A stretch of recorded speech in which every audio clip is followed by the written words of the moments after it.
So we are now going to start the conversation and the debate. And I have a request here from Dr. Patrick Curry, who is here with us and would like to have a first word because he's not going to stay long with us, unfortunately. So I would give you the word, please. Thank you. Thank you. Can you hear me all right? Yes. Good. I've so enjoyed all these sessions and learned something from all of them. I regret I cannot stay till the end of the discussion because of another engagement I have. But so I just wanted to throw out something in a sort of irresponsibly provocative way, as I tend to do from time to time, as somebody who isn't active in this field any longer. But it occurred to me listening to, in particular, to Stephen van den Broek's contribution, that there may be something about astrology or certain kinds or practices of astrology which is better considered not pre-modern but non-modern. And I wonder if, to the extent that is true, it would explain the indigestibility of astrology to the project of modernity. Now, if you define the project of modernity as the rational mastery of nature, including human nature, the mastery of nature through the application of instrumental reason, then it's not difficult to see or to intuit in a sort of Polanyi sort of way the fact that insofar as astrology participates in a mode that is inherently different from that, it could be indeed a problem to a greater extent than if it was merely pre-modern. Because if it can be considered pre-modern, then you can set it up as a vanishing facilitator of the modern condition. But if it's always was non-modern and continues to be non-modern to some extent or in some dimension of its being, then it continues to be a problem. So I just wanted to throw that out as a possibility. It doesn't touch on everything that we heard here today by any means, but it might be something to think about. Thank you very much. Thank you. Thank you, Professor. Do any of the lecturers want to add something or respond?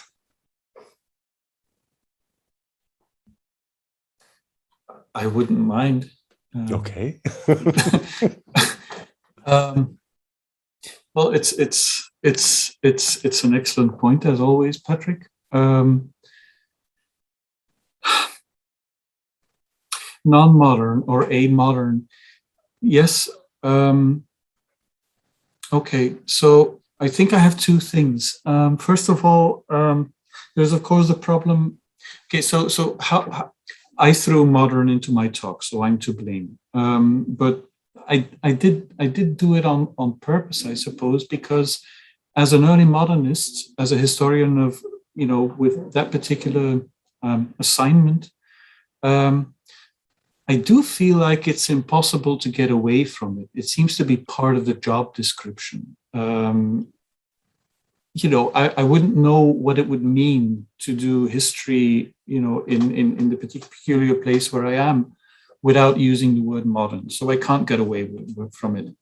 Of course, there are many models of people who do, but in history, it works very well in sociology, obviously. But in history, I'm having a harder time importing the a-modern or the non-modern category. So that's my first remark. My second remark is, okay, so if I can't get away from modernity, that's a definitional challenge, right? Start defining modernity. That's part of, I have to come up with a working definition of it, which is a job in its own right. I have something floating around, which is not quite what you just said, Patrick, but anyway, we'll see whether it works. The only thing that I'd like to say is that I don't know. One of the people whom I've been looking at recently is Jean-Baptiste Morin. Morin, for instance, his astrological practice cannot be reduced to mastering the mastery of nature. But unless I'm reading him very wrong, there's a definite component of what he does that could be amenable to that kind of description.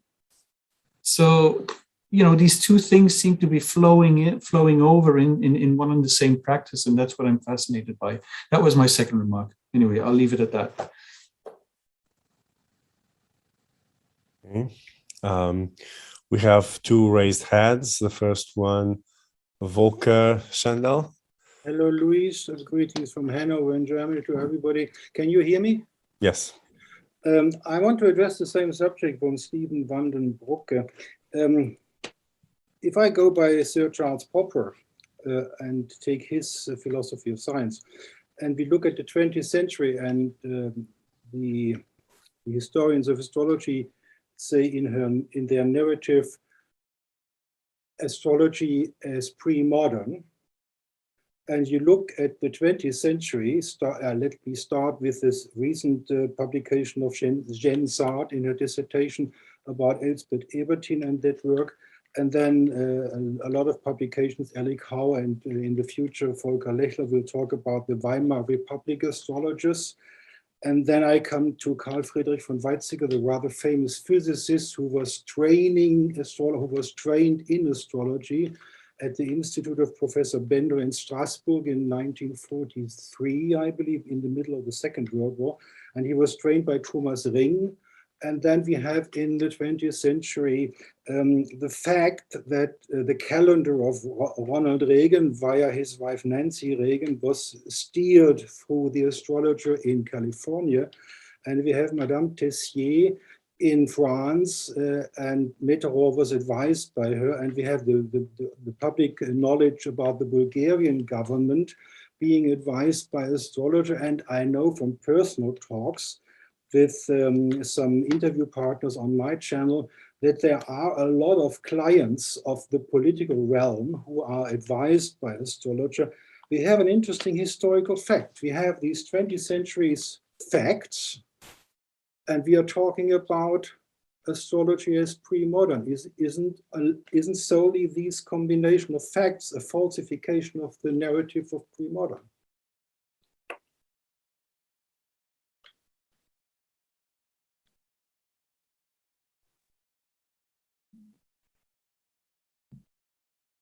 Well, if you take modern in a chronological sense, yes. But of course, there are alternative definitions. It depends, I suppose. Okay. Next person with the raised hand, Jeffrey Cornelius, please. Mute. Okay, am I coming through? Yes. Okay. Thank you all for this this marvelous feast of ideas, and I really do appreciate this.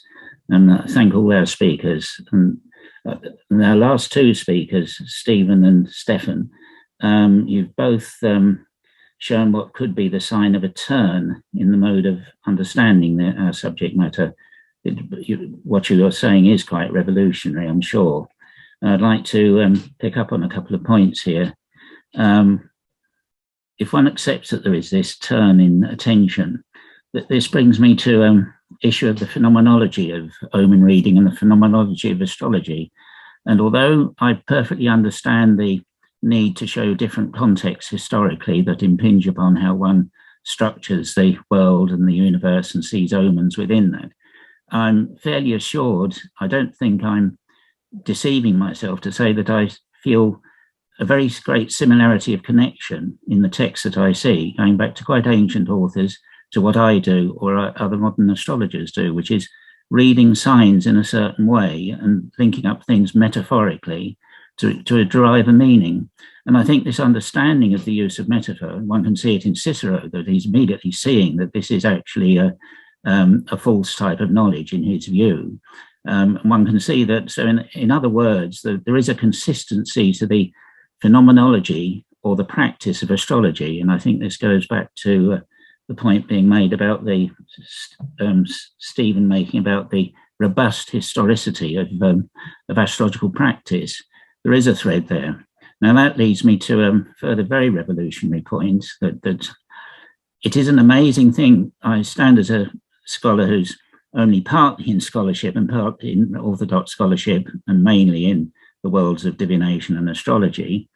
It is a remarkable thing that when one reads the historians of astrology, none of them seem to think that they need to have had any of these experiences themselves, as if they can somehow stand at some remote distance and declare upon what other people thought and felt without even admitting that they must have had the same experience.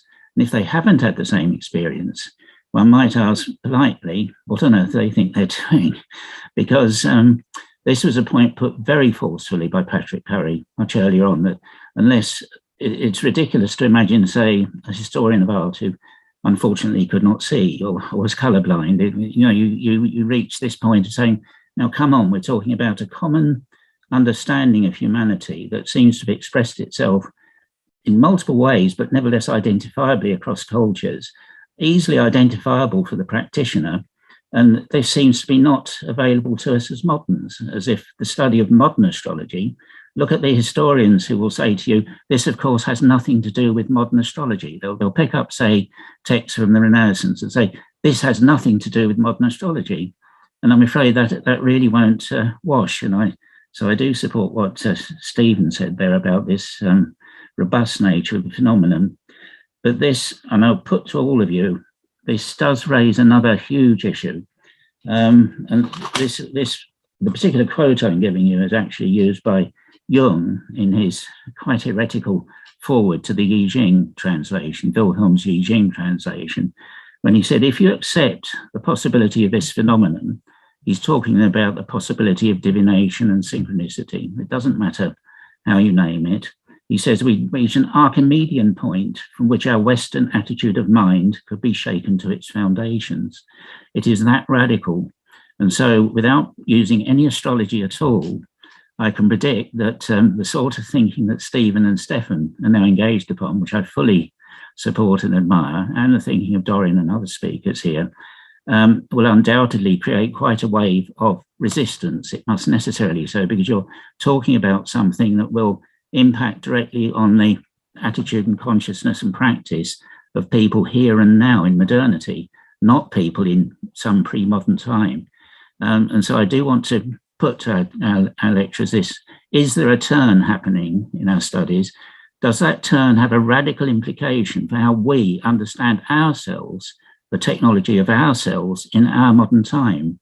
And there's a question for Stephen: is it that radical? I think it is, but I'd love your views on this, really. Thank you very much anyway. I'll be very brief because I don't want to impose too much, but I don't think it's, I don't think what I appreciate what you just said, Jeffrey, but I suppose I have a more limited appreciation of what I'm trying to do.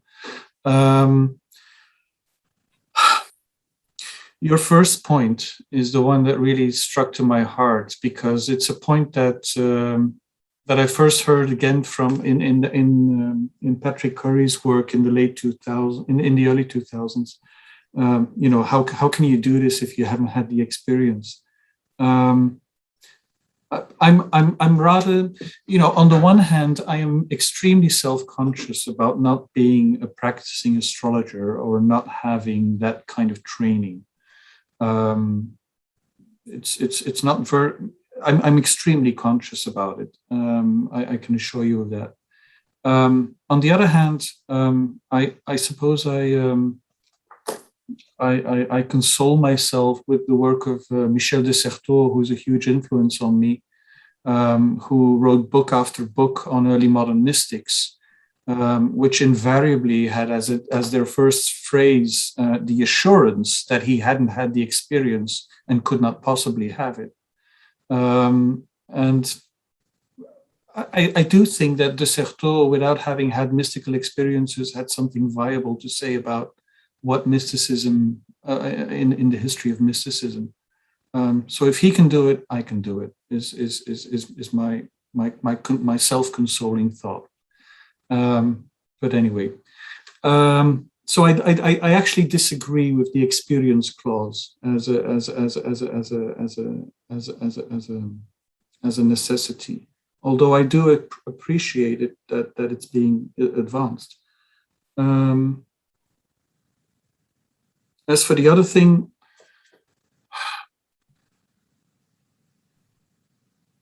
there was something in what you said which went to the second issue about the what is happening in the history of astrology. We are with many far better trained people here around the table than I. I'm not going to speak for the history of astrology. I'm just trying to do something interesting which people may or may not pick up. May I leave it at that, Jeffrey? If that's all right. Yes. Well, if you are inviting me to make perhaps a comment, and I must, in a sense, just push you a little bit more. One thing that Patrick did say in what I thought was an excellent paper on the subject that we're talking about was it's not a question of having training, I would say, or having a formalized system. It's a question of having a parallel understanding. Patrick used that phrase. Unless one has developed one's own cognition in a certain way and given primacy to certain elements in one's cognition, then one won't see why others have given primacy to it. It's very difficult. I do accept that any sensitive thinker of any range of experience will have had elements of that in their own experience. And this goes for any philosopher of any merit will have had in the capacity of their human experience something that acts as a parallel. But I do think there is an issue that we've talked about astrology being put into the historical as if it's a past thing. And that means that investigators of the phenomenology of divination, etc., aren't considering that they probably will get important clues from asking just as asking modern mystics about their mystical experience, asking modern diviners about their divinatory experience. And surprisingly little of that work has so far been done, but I think what you're doing and the work Stefan is talking about could open up. So I'm sure at that point we find more of a meeting ground. I hope we would, Stephen. It's. I think I get your point. I'm actually teaching a graduate seminar this term on Michel de Certeau, and I think de Certeau is one of the people who has specialized throughout his career into researching how you can put that into scholarly historical language. Yes. But anyway, that's a different issue. Thank you. Thank you.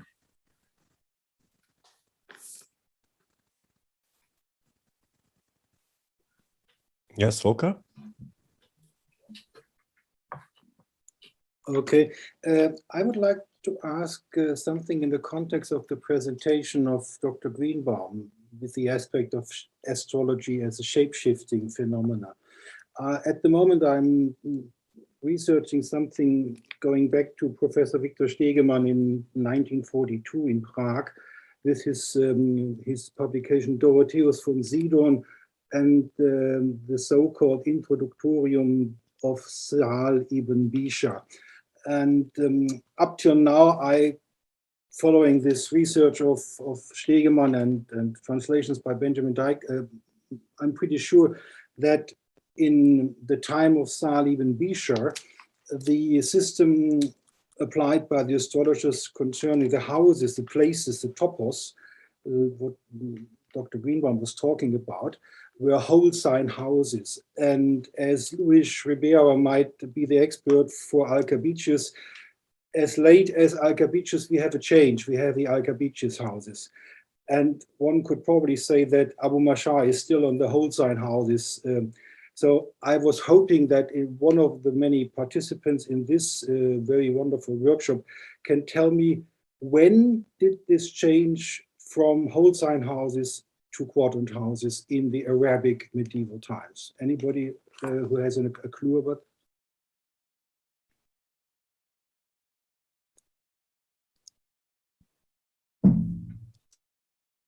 Dorian, do you want to? Um, yes, Volker, thank you for that question.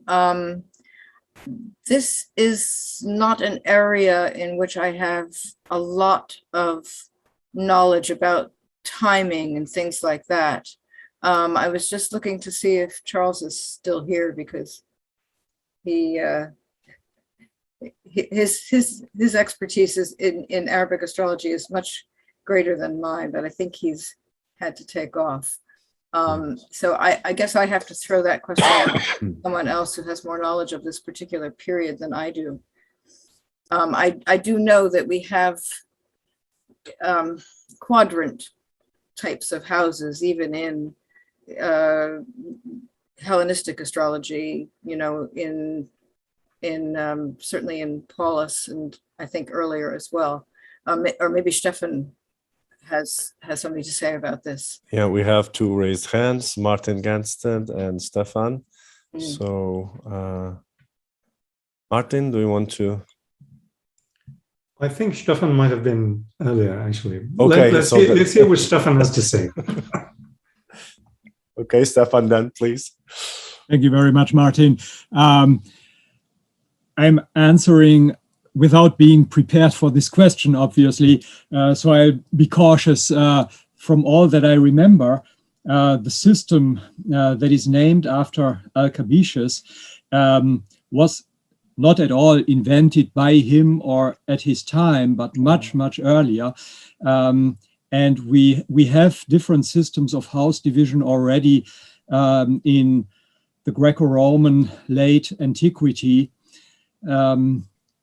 As far as I remember, the Alcabitius system is already attested in late antiquity. So whatever made its way to the Arabic world was already diversified. I'm pretty sure of this. But Martin is probably better prepared to go into more detail. Well, like you, I'm not at all prepared for the question, but as it happens, I'm just working on a paper right now that touches on this topic of systems of place division. In Vettius Valens, who is commonly believed by most scholars and many present-day practitioners who care about these things, to have favored the so-called whole sign place system, which I think there is good reason to doubt when you actually go into his examples in detail. But this is a paper I'm still working on, so it will hopefully be published sometime next year. But let's see who asked this question. Volker, you're welcome to contact me personally if you'd like to discuss it. But this is in the late antiquity part of history. So as Stefan mentioned, there was a diversity before these ideas reached the Arabic language astrologers. Thank you. Let me just add a few things there. Also, another thing that I think it's relevant here is that we don't have still a complete research on this topic, because we do have what the manuals of astrology says, like Sal and others, you know, what they explain of the houses is usually their meaning. Very rarely they say how exactly they are calculating it. So where this topic has made more advancement has been in the history of mathematics and astronomical mathematics, where they are looking at the tables. It's usually with the tables and with the ephemeris and with that type of literature, of technical literature, that the house divisions are explained. And so I think if we want to really understand when timings, you know, authors, when shifts are made, I think more exploration has to be made on the technical materials on astronomy, so the tables, the G's, and all those materials from the Arabs, that might enlighten us a little bit more on how the division was made, practice, etc.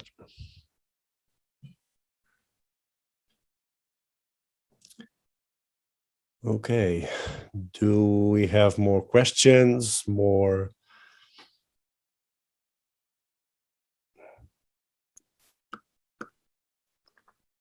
Yes.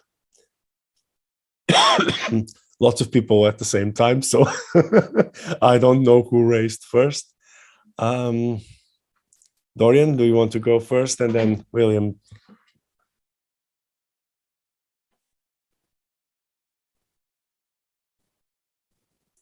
Sorry, I was trying to find the unmute button. Yeah, I just like to go back to when we were talking about the metaphor component in astrology, and then we got into a discussion of whether astrology could be non-modern. And I just have a couple of things that I wanted to say. The metaphor idea, I think, is extremely important in astrology in general, but also across history. And I know that Francesca will have something to say on this, at least in the Mesopotamian milieu, but we see it in all forms of, I will exclude Eastern astrology. I'm sure it's there, but that's not my area of expertise. But we see it in all forms of Western astrology, this use of metaphor in interpretation. And I think that's a critical component of what it is astrologers do. And in terms of the non-modern or pre-modern debate, I wonder if we could maybe just use the word timeless, if that would help to solve any of those issues. So those are my two comments, and if I guess either, if anyone wants to chime in, please do.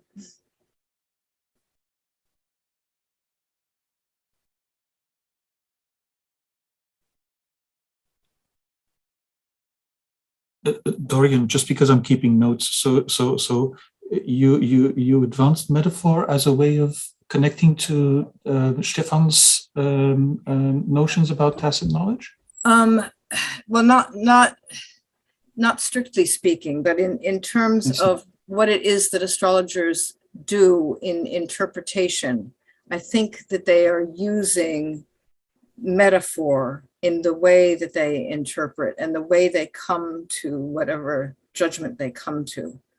And, right. And you see this sort of across the boards historically. Certainly in the Mesopotamian milieu, and also coming into Hellenistic, and I think just in general, it's a part of the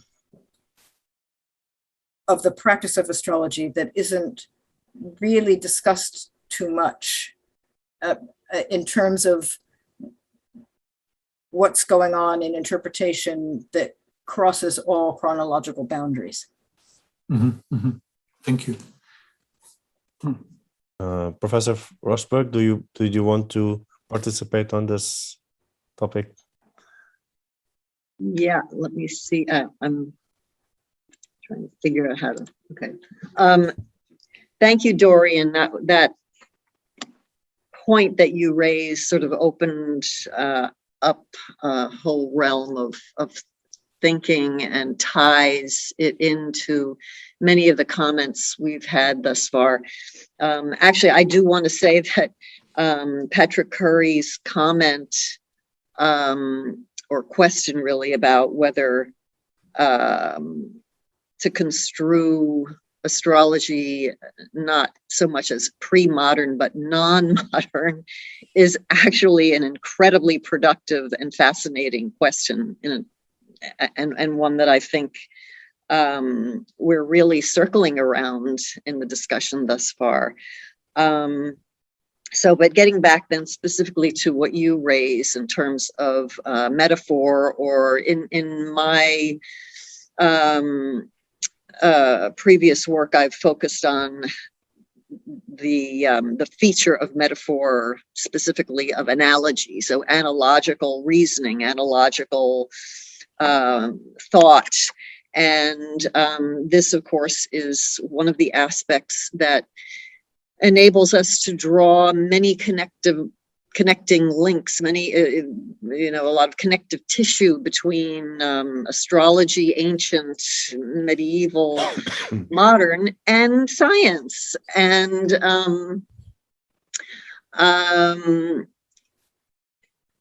so the thing that strikes me as really important to say is that the distinction between the employment of metaphor and analogy in science, let's say I'm using this in the conventional sense.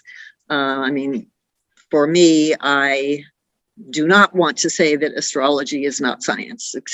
That's the opposite of what I hold. But if we're making the demarcation, as it were, between astrology and astronomy, the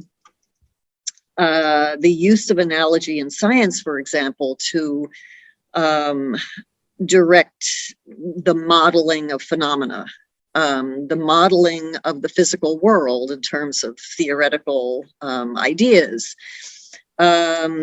It's the goal of the use of metaphor or the use of analogy that's distinctive there. Yes, both use analogy and metaphor, but to what purpose is analogical thought put? So in modern scientific terms, we're really talking about representation. How does science accurately represent the world? The material, physical world that we all like to think is, external reality, and it's the same for everybody. Well, is it the same for everybody is the question. And in particular, is it the same for everybody across time, across cultures? West, not West. I mean, this is where the question of modern, non-modern, pre-modern is exactly the question. It's sort of the crux of the matter. Really have to thank Patrick Curry for putting it that way. This is the crux. Because, the modern construction, or what Latour would have called, the modern contract, he was really, an early one to challenge the notion of modern in his famous book, We Have Never Been Modern. And part of that whole effort was to say that, we have never actually separated culture from nature. Well, this is true. So, the notion of mastering nature, mastering human nature and all that's sort of a false idea. But what seems real, I hope I'm not rambling here, but this has really triggered a lot of thoughts for me.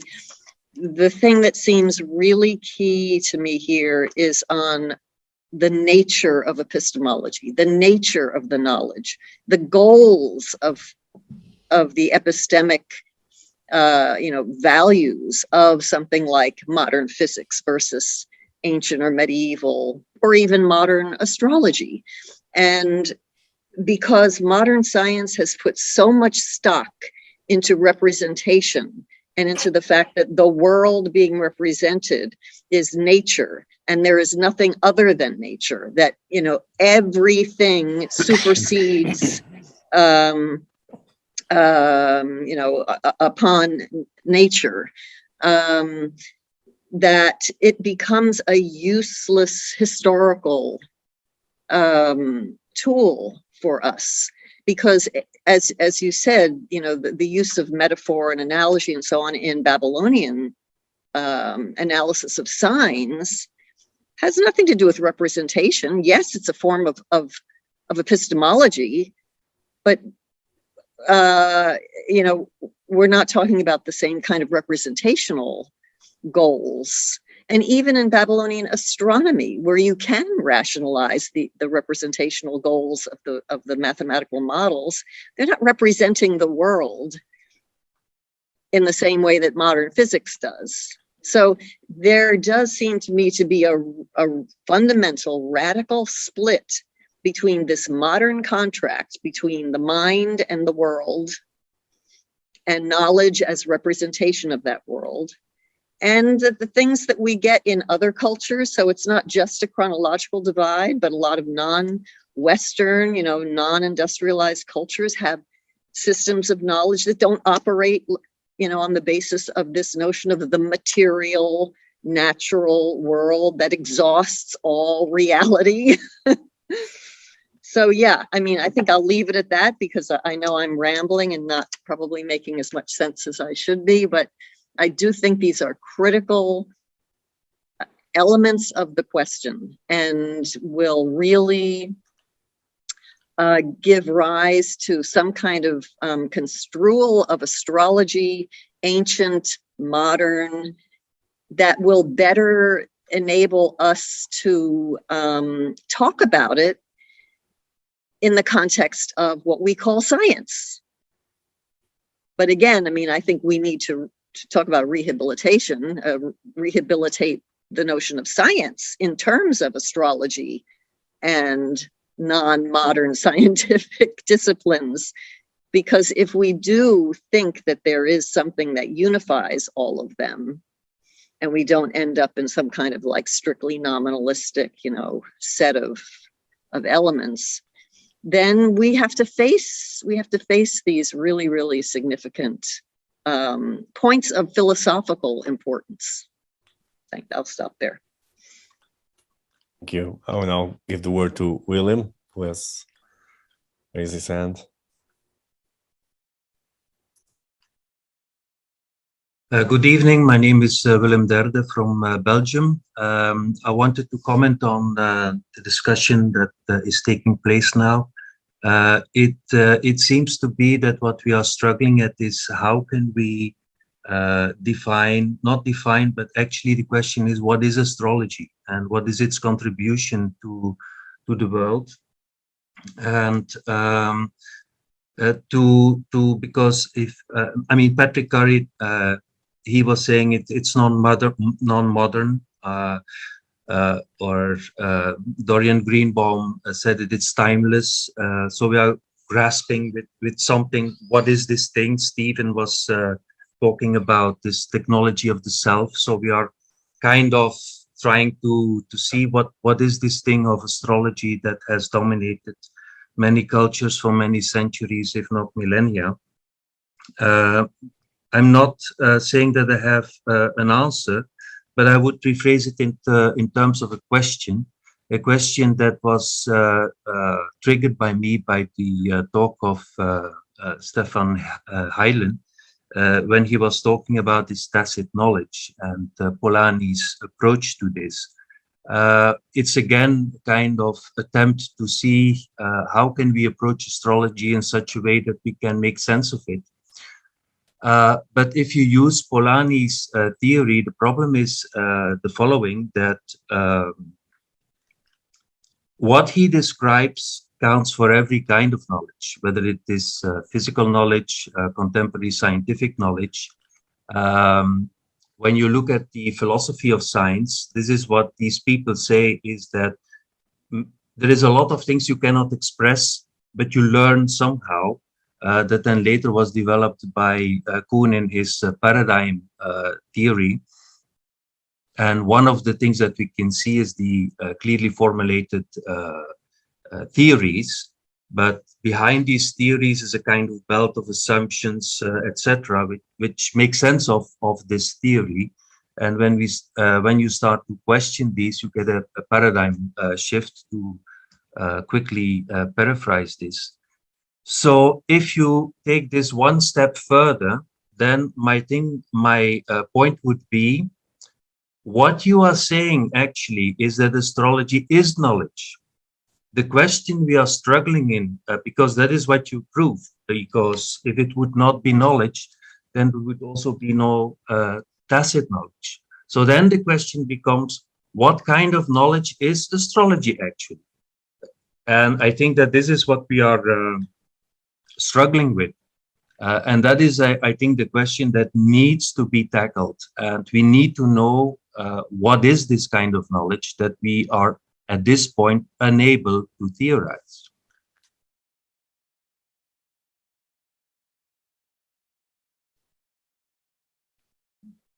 Thank you. I see a lot of raised hands. I don't know if they're from last time yet. Stefan, Volker, you still have your hands raised. I'm not sure. Yes. Well, if possible, I I wanted to follow up on Francesca's first talk. Thank you so much, Francesca. I found that profound and really stimulating. And I shall not dare to give an answer to your question, what kind of terminology might be best. I'd rather wish to show that the question gets at the same time a bit more complicated, but also more fascinating if we take into account the following detail, which is little known as far as I can see, but intriguing. I'm not going to tell you, the audience, that fact which you all know, that the terms astronomy and astrology were pretty interchangeable throughout antiquity and the medieval and early modern periods. But at the very beginning, there happened an interesting terminological change which directly affects the question that Francesca has raised at the beginning. Namely the following. We know that among the pre-Socratics, the term for what we call astronomy was astrologia. And that makes sense because it literally means signs of the stars. So why is it that astronomy came into play and replaced astrologia eventually? The answer is we first find astronomia among the Pythagoreans, and it was then adopted by Plato. That was new, and all the later most of the astronomers in the modern sense, astronomers in antiquity, were Platonists and used Plato's preferred term. But there is good reason to believe or to assume that the Pythagoreans and Plato liked this new term because it means star melody, because the Pythagoreans had this concept of harmony of the spheres, of musical intervals between the spheres of the planets. And nomos in Greek does not only mean law, as everyone learns among the first things in a Greek language course. Nomos also means melody. So as astronomia is the melody of the stars. And so the Platonic term, which is now dominant in our minds, is in origin the more esoteric, the more speculative term. And that also explains why Aristotle, who was a more sober philosopher than Plato, and who, for Aristotle, always uses the pre-Socratic term astrologia, because he was displeased with Plato's somewhat esoteric astronomia. So if we, Francesca, I think you see where all this leads to, in a way that complicates the adoption of astronomical for everything, because it would mean that we would adopt the speculative new term instead of the original scientific term, at least original in the pre-Socratic beginnings of Greek science. But I just wanted to throw this into the game to show how interesting the terminological change occurred from the pre-Socratic period to the Enlightenment.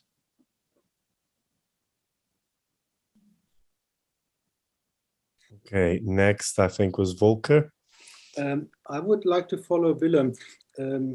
And if we look at the research the people in this workshop are representing, it's the academia research into old text where we don't have the real sources. Nobody knows what Nekefso and Petrosiris were really writing, but we have some research in your field, in your academic field, and then since Neugebauer and later researchers like, for example, Professor Heilen in Osnabrück. What we then had is a parallel development. We had these wonderful publications like Hadriana Genitura, which is bought by astrologers because it's cheap, available, and not only as expensive as Shlomo Sela in his Brill edition of Ibn Ezra. But what happened is that Helena Avila and Luis Ribera were getting to know this research. And then we had this project Hindsight, which was done by sort of astrologers and not academia people. And then something strange happened. The today community of astrologers in America, especially in England and a little bit in Germany, they got to know this academic research. And I was wondering, now these astrologers are publishing manuals, modern manuals based on Hellenistic astrology research done by people like Professor Heilen and other representatives here, Professor Roschberg. And I was wondering, is it forbidden for researchers like you here in this workshop, is it forbidden to look with what results these American and English astrologers are practicing that old techniques? Because one problem we do have with the old sources is we know about written literature, but we have very few information in the academic research sector, what they really did with their clients. We have a little bit of insight if we look at the book of Peter Stockinger and Sue Ward about William Lilly, because Sue Ward went into the archives in Bodleian Library and looked at the papers of William Lilly, which was a sort of, it's still there. But we have very few information. How did the old astrologer Saal Ibn Ishbisha, if he even practiced astrology, we don't even know what he was doing every day. So if you go to the American astrologers like Chris Brennan, famous in America for his Hellenistic manual, and you would ask him, who do you know who is practicing the art? And Luis Ribera is sort of practicing as well, not only studying research and things like that. Helena Avila was practicing astrology on the basis of the manual you were publishing. Is it forbidden for your crew in academia to look at today's astrology? Because that's not historical. Okay, that's present time. Is it forbidden for your science approach to look at what do these people experience when they apply what we published as old techniques?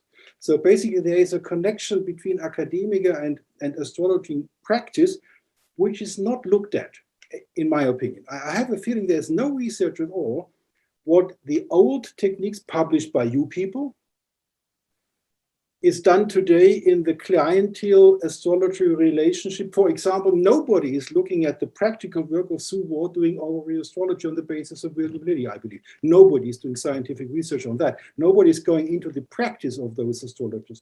And you have connections to these people. And then we have these manuals, these publications, and what does this? This is a result of your research, okay, in the group as a whole. Your result of research goes into today's real situation with clients and astrologers, but nobody looks at the problem. Well, how do they do this nowadays? They use these old techniques. Do they do it properly? Do they understand what they're doing? And if they are understanding what they're doing, shouldn't we look at the results as a sort of not scientifically valid, but sort of to understand what possibly the old astrologers were doing practically? Or is that just an invalid question in your research? let me take host privilege here and give a first answer to that. Well, I think what needs to be there's always a question: how does historical information or any kind of research affects whatever practices in the current world day? But then that's an interesting question. But most of people here are historians.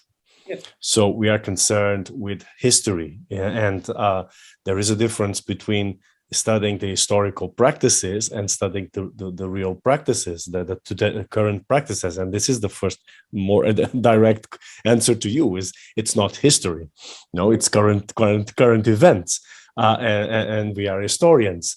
It doesn't, of course, it is interesting to know from a broader perspective, because it's also part of history and its history unfolding, how these things are done, but I think an historian, and there are other here who can add to this or have different opinions, an historian must focus on the historical subject and in that context. So, and we're talking about something that has to be seen scientifically, let's say, in terms of research. It has to be done with proper research standards. So it cannot be just thrown into the wild,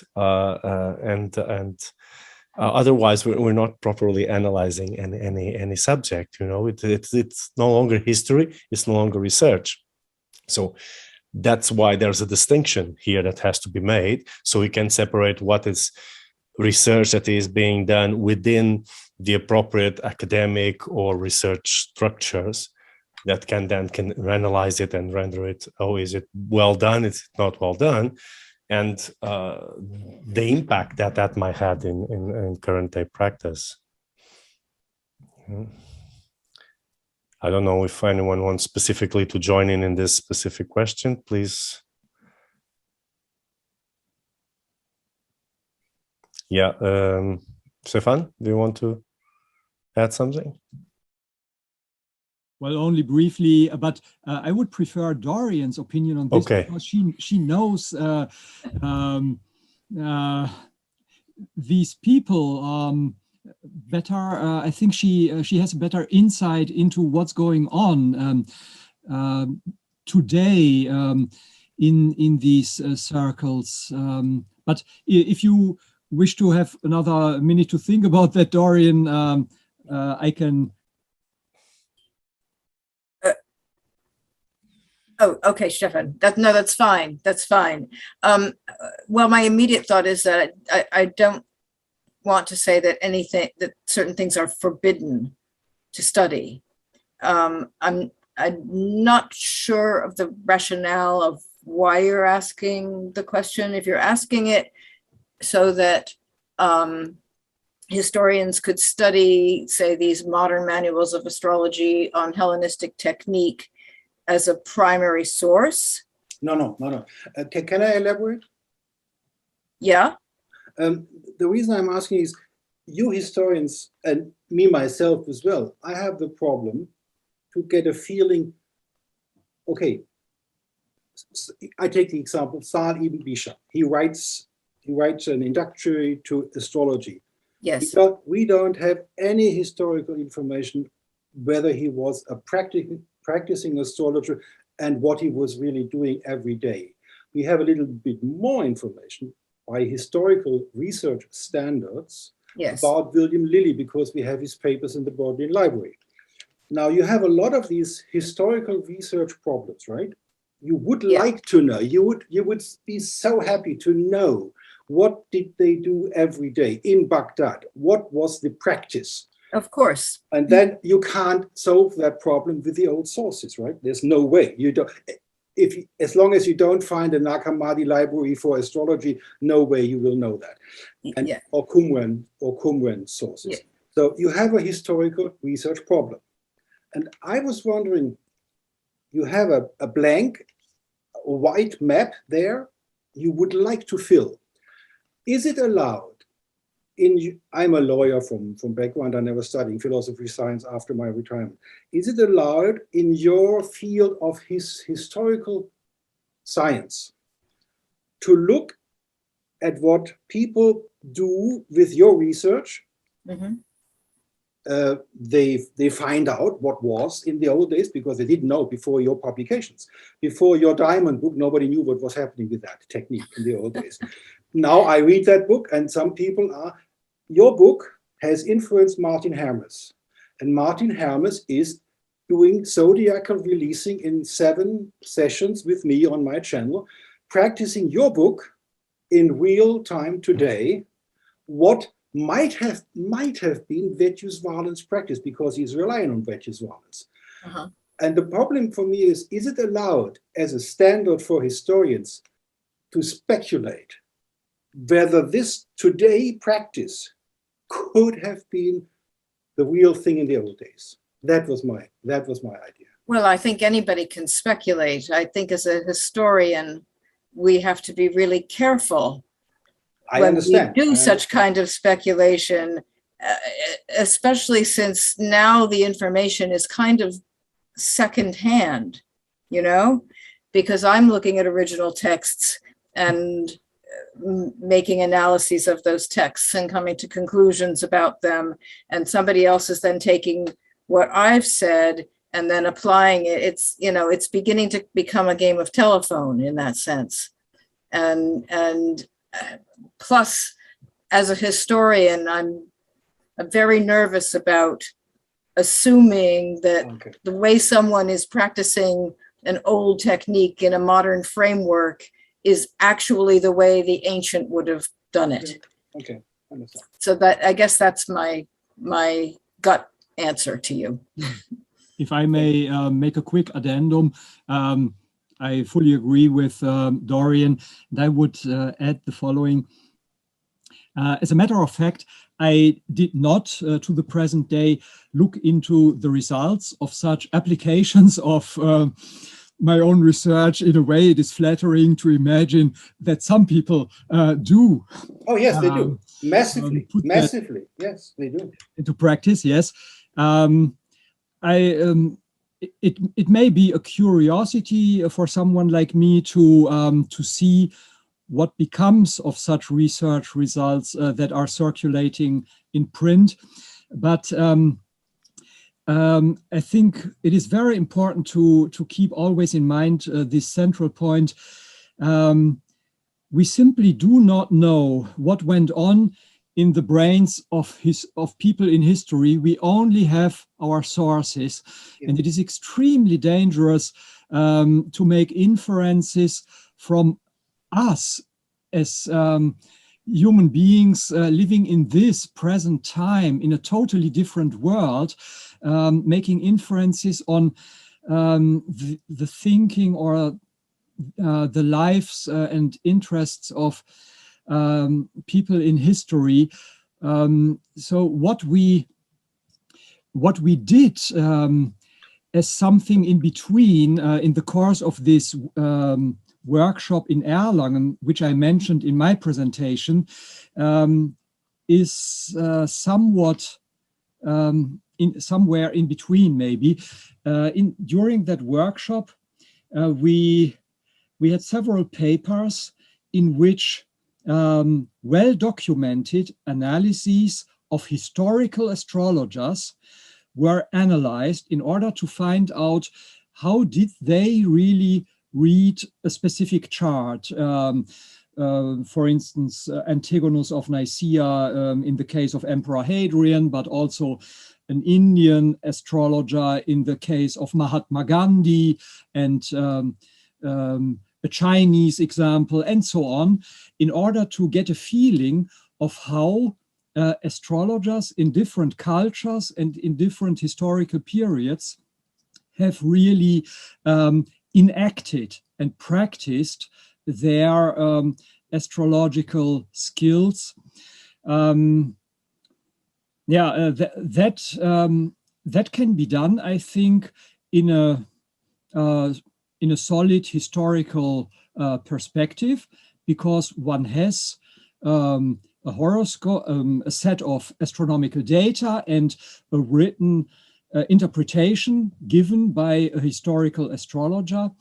But I would have the impression that I'm straying away from my duties if I tried to find out, does any currently living astrologer practice Hellenistic astrology properly?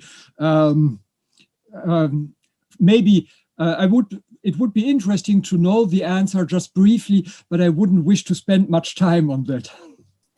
If I could just add one thing, I think that that we can use our own experiences to inform our analyses of ancient practice.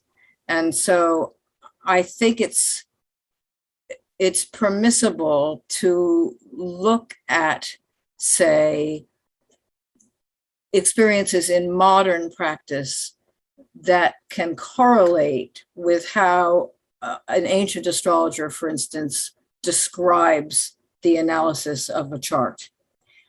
And I think, but I'm saying that as someone who's got training in history and proper historical research to do that. And I think Luis and others would say the same, that you can't just, you have to be careful how you interpret the way an ancient person is thinking based on your own experience. But I think, in fact, that modern experience can be extremely valuable in understanding how an ancient person might have been approaching it. Maybe Jeffrey would like to chime in here. Well, thank you. I don't know if Jeffrey Cornelius is still with us. I don't think so. I think he left. I think he had to go. He had to go, yes. Well, it's we have expanded over 1 hour of our target of time. So I probably will close the session here. I think the debate could have gone on forever. It's always an interesting topic to talk about.